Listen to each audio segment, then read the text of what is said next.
out of light speed and are in geostationary orbit of Omega-1, Professor. Thank you, Sergeant. Okay, Lieutenant, we're ready to teleport you down to the planet. I have to say, I envy you getting to spend 3 days on Omega-1. I hear they're building a real paradise down there. You're going to be enjoying yourself up here, though, aren't you, Professor? Oh, yes. 3 days of digging about in Falcon 1's engines getting covered in grease is completely comparable to 3 days in what's rumoured to be the most beautiful planet under Space Guard jurisdiction. Well, the ship is due for some repairs. You and the Sergeant have been complaining about one thing or another for ages. And for you, a few days of messing about with Falcon 1 systems is as good as a holiday. That's true. All the same, I would like to meet the people behind the most elaborate terraforming operation in human history. I'll be sure to get their autographs for you then. Gee, thanks. Okay, brace yourself. Ready to teleport.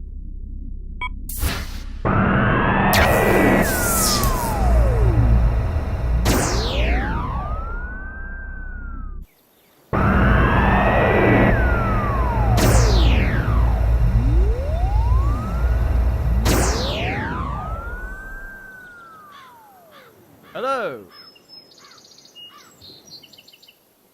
Lieutenant Solar, I presume. Wonderful to meet you. I'm Dr. Leyden, head of the Omega-1 terraforming project, and this is my assistant, Dr. Franklin. Hello. Ah! Oh, sorry, electric shocks. The terraforming process ionizes the atmosphere. You'll get used to it. Pretty soon you won't even notice it. It's fine. Wow. Yes, breathtaking, isn't it? It's taken a team of 3,000 scientists, engineers, and biologists 8 years to turn what was a barren, lifeless wasteland into the proverbial Garden of Eden. It's nice to have someone to show the place after you after so long. Well, I'm not just here for sightseeing, gentlemen. I'm here to determine if this planet is ready for human colonization yet. And I have to say, so far I'm very impressed. And so you should be. This planet has the cleanest air and water in the galaxy, more vegetation per square mile than any other known inhabited world. We've introduced over 20,000 alien bird species and almost 1 million other animal species, and no pests or predators. We've engineered countless unique varieties of fruit, vegetables, and flowering plants, and the weather is precisely designed for maximum human comfort. This world is just about anybody's definition of paradise. We'll show you around if you like. This way.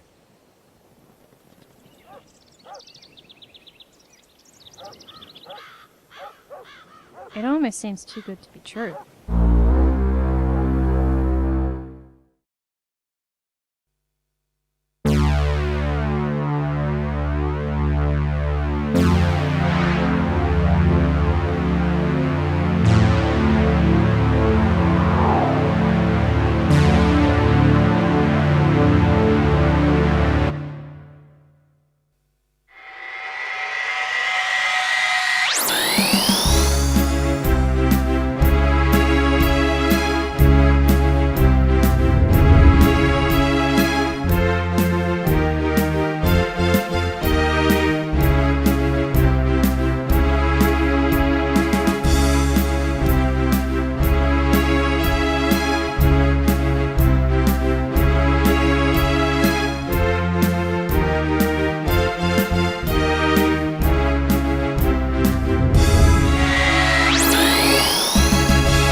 Okay, Professor.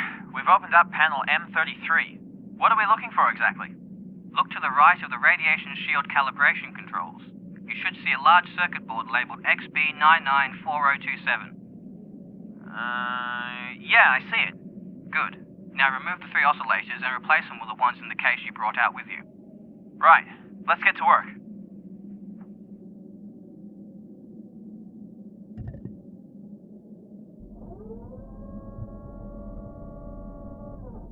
How long do you think the repairs will take, sir? The Professor reckons it'll be done by the time the Lieutenant is done on Omega-1. From what I've heard of the place, I wouldn't be in such a hurry to leave if I were her.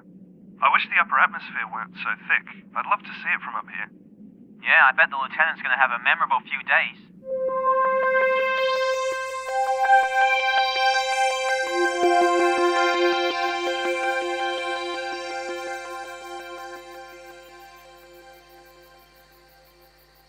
Fantastic!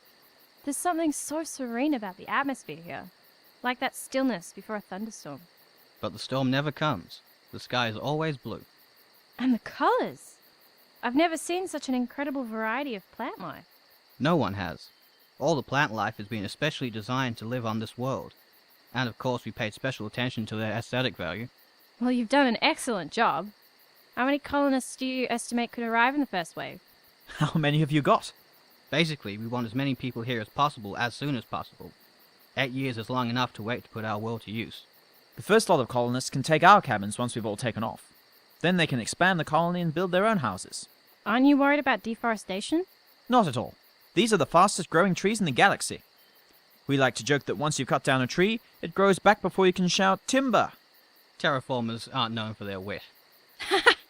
I'd love to get a better idea of the scope of your work. Where's the best view around here? That'd be the peak of Mount Hillary over there. We can pop up there tomorrow if you like. It takes about a day to reach the peak, but we can camp there overnight. I'm looking forward to it. Well, I have to say, based on what I've seen so far, Omega-1 is more than ready for colonization. We're sorry we can't show you any more of the place tonight, but it's getting late and we like to get up and go to sleep with the sun here. You can sleep in cabin 709 over there. Here's the key. Ah! Sorry again. They're sort of invigorating, aren't they? Now you get a good night's sleep. We'll have an early start tomorrow. There's some hot cocoa waiting for you if you want a little help sleeping.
Good morning.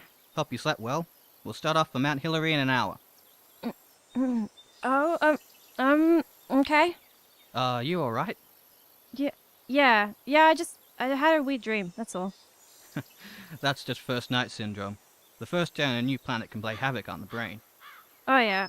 I'll be out in a few minutes. Just want to get ready. Okay.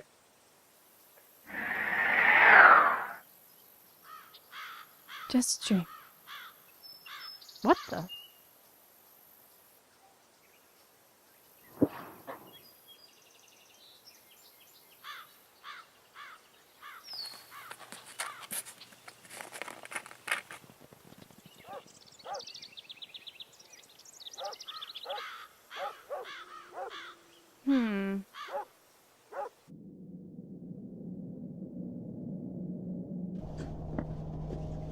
Are you at the oxygen recycling unit yet, Professor? Almost. Okay, I've reached it. I'm going to perform a manual adjustment on the intake valve. Keep an eye on the atmospheric quality indicator and tell me if you see it change.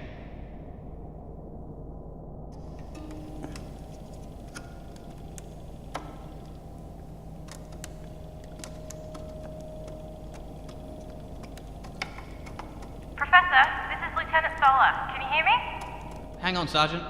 Yes, Lieutenant, I hear you. How's Planet Eden? It's fine, but I'm a little concerned. It might be nothing, but it's pretty weird. What's up? Well, last night, I had this crazy dream.